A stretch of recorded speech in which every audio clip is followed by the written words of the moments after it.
Comme vous pouvez le voir, je suis passé sous Mac, alors pas de panique, ça va strictement rien changer pour vous.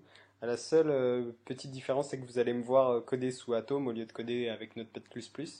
Mais étant donné qu'on va au final exécuter notre code dans un navigateur, que vous soyez sous Mac, sous Linux, sous Windows, eh bien vous aurez exactement le même résultat. On va maintenant s'attaquer aux positions. Alors jusqu'à maintenant, on s'était pas trop posé la question, on faisait juste avec le système qui existait par défaut, à savoir un système de boîte. C'est-à-dire que là, par exemple, si on regarde notre HTML, des éléments, donc une première div à l'intérieur duquel il y a une seconde, une troisième, une quatrième, et à l'intérieur duquel il y a un élément A. Et bien finalement, donc c'est un petit peu comme un système de boîte. Donc on a une première boîte à l'intérieur duquel on a une deuxième, une troisième, une quatrième, et à l'intérieur duquel on a un élément. Et finalement, ce système va très bien dans la majorité des cas, mais de temps en temps, on a besoin d'avoir des éléments qui sortent de ces boîtes ou qui ont une position qui ne dépend pas de ces boîtes, et c'est ce qu'on va voir d'abord avec la position absolue. Alors la position absolue, ça va nous permettre de changer le référent en termes de position d'un élément. Alors qu'est-ce que ça veut dire? Ça veut dire ici dans notre exemple que square euh, a comme position sa position dépend de wrapper2. Simplement, étant donné qu'il est l'enfant de wrapper2, sa position automatiquement dépend de wrapper2. Avec la position absolue, on va pouvoir changer cette règle et lui dire qu'il ne dépend plus en termes de position de wrapper2, mais il dépend de la fenêtre, de notre fenêtre de navigateur. Donc si on fait position de point absolute, à ce moment-là, on dit que square ne dépend plus de la position de wrapper2. Par défaut, il va conserver sa position, mais on a maintenant la possibilité de lui attribuer une valeur par rapport donc top, left, right et bottom, par rapport à notre fenêtre de navigateur. Donc si maintenant je mets top de point 0 et left de point 0, on se rend compte que notre élément va en haut à gauche de la fenêtre. Alors, pour autant, square reste quand même l'enfant de wrapper2. C'est-à-dire que si j'applique par exemple display none à cet élément, qui signifie que wrapper2, donc ce carré-là, va disparaître, à ce moment-là, les éléments enfants vont aussi disparaître. Et on voit bien que ici, notre square disparaît aussi. Donc il reste l'enfant de wrapper2, c'est juste que sa position ne dépend plus de wrapper2. Maintenant, si on veut dire à notre élément square de ne pas dépendre ni de wrapper2 ni de la fenêtre du navigateur, on a la possibilité, donc là je vais déjà enlever le display none, on a la possibilité de lui désigner un autre parent. Pour ça, il faudra à ce moment-là désigner un élément comme étant de position relative, et donc ce qui va faire que la position absolute de square sera relative à cet élément. Par exemple, si je mets dans wrapper1 position relative, à ce moment-là, notre position absolue ne sera plus relative à la fenêtre du navigateur, mais bien à wrapper1.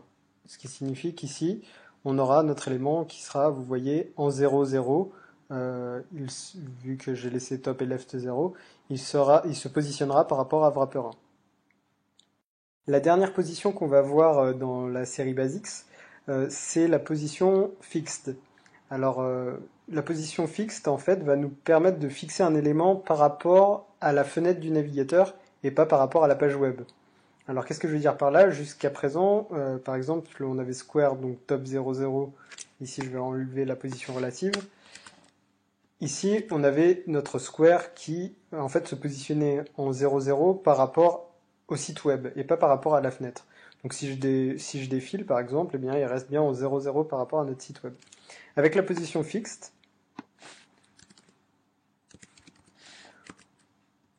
on aura quelque chose de différent, un comportement différent, c'est qu'il va se positionner en 0,0 par rapport à notre navigateur. Et donc quand je défile, il sera de toute façon positionné par rapport à notre navigateur. D'ailleurs, si je remets position relative sur wrapper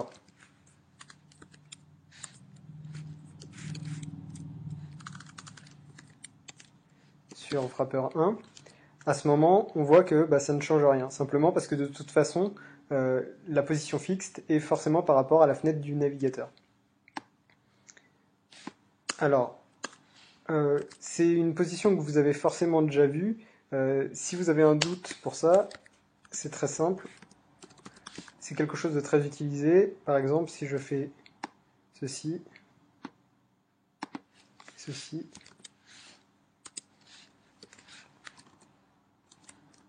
vous allez vous rendre compte que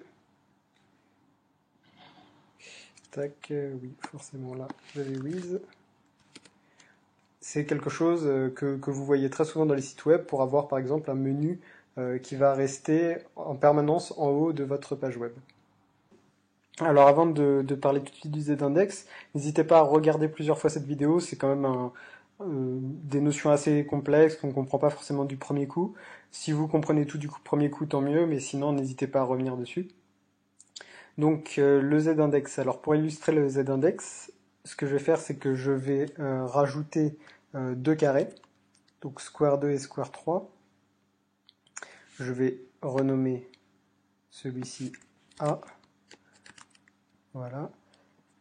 Je vais aussi, alors ça c'est un petit copier de square, donc là on voit que j'ai un petit peu modifié le code.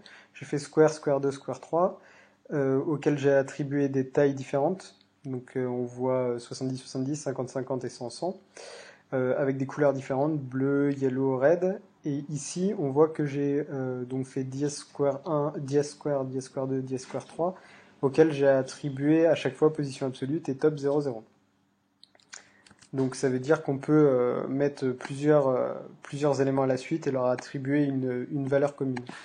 Ça permet de ne pas avoir à répéter à chaque fois les mêmes choses. On pourrait aussi faire ça d'ailleurs avec padding top.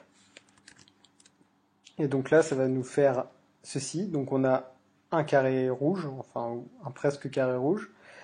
Et le problème, c'est que on a donc le carré rouge, c'est celui-ci, c'est square 3, qui fait 100 par 100. Mais finalement, on ne voit plus square 2 et square. Et bien simplement parce qu'ils sont en dessous. Alors pourquoi parce que chaque élément va se positionner à partir du moment où on dit position absolue de 0, 0, ici on dit que par rapport à la page web, ils sont tous en 0. Donc forcément, vu qu'on a trois éléments qui sont en même position, c'est le dernier élément appelé qui va se positionner dessus. Pour pallier à ça, on a la possibilité de rajouter un Z-index, c'est-à-dire une force à l'élément, si on peut dire.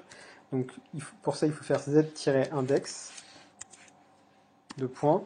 Et par exemple, si je lui attribue 1, à ce moment-là, on voit que le carré bleu vient par-dessus le carré rouge. Par défaut, le Z-index est de 0, 0, 0, et c'est uniquement le fait d'être appelé en troisième qui fait que C est au-dessus des deux autres.